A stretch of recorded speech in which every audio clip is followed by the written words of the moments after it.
Taking a look at your national forecast, I'm Fenn Alvarado with all of your weather details. High pressure in place up in northern Canada, which means no precipitation, at least until Tuesday when you have a low pressure system moving in. You finally get a break from all the rain on the west coast, but we are watching for a weather bomb in Atlantic Canada, which is one of the top stories of our Sunday. Taking a look at some of your temperatures across the prairies, some relief from the minus 40 wind chills you've been experiencing across Manitoba, but you're still sitting at minus 22 in Winnipeg, feeling even chillier with that wind chill. Now, for this weather bomb on the Atlantic side of Canada, we're mainly watching for snow and blizzard-like conditions Sunday morning. As for the Avalon, that's mostly going to be a rain story and a wintry mix. You could see a mix of rain and snow at times, but for the northwestern portion of Newfoundland, mostly a snow story.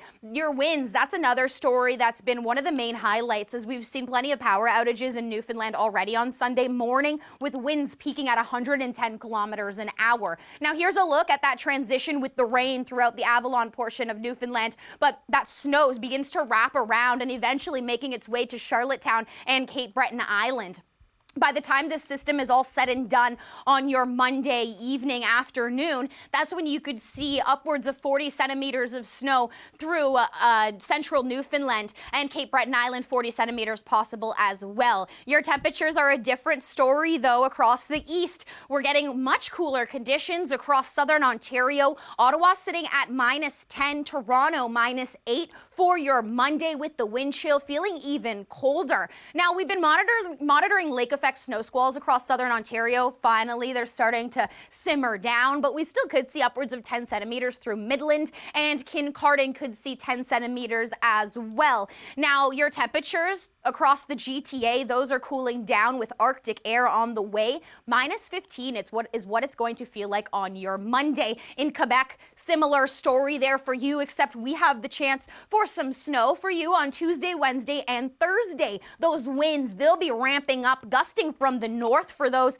in Montreal and Toronto. So be aware any temperature you see is going to feel even chillier. Here's a look at some of the snow we could see across the southern portion of Quebec. Now, Monday, you're mainly dry, but it's Tuesday when we see this moving on in. Saguenay is looking to be the worst of that snow there, but not blizzard-like conditions by any means. That Arctic air across the prairies, I did mention, that air's starting to move out. So by your Monday, feeling more like minus 21 in Saskatoon, minus 12 in Edmonton, minus 4 in Calgary. But remember, those wind chills making it feel even chillier. So feeling more like minus 20 in Saskatoon this afternoon, but that is a relief from the minus 30s you've been feeling. Check out Wednesday, though, bumping up to 1 degree. That's going to be a nice day for you. And those extreme warnings, they have just pushed down to the south of Manitoba. So for the rest of those in the prairie provinces, you're mainly clear of any extreme cold alerts. We could see some flurries flying just north of Edmonton Sunday overnight, but if you travel Monday morning, be aware on the QE2, you could see some flakes flying, not necessarily a heavy amount of accumulation, but just enough that it could reduce some visibility on the roadways. You still do have some rain left to fall on your Sunday across British Columbia, upwards of 20 millimeters through the Metro Vancouver area, 30 millimeters through Tofino, but check out the next 7 days across Vancouver. You finally get a relief from all of the rain. Monday looks like the perfect day to head out and enjoy some outdoor activities.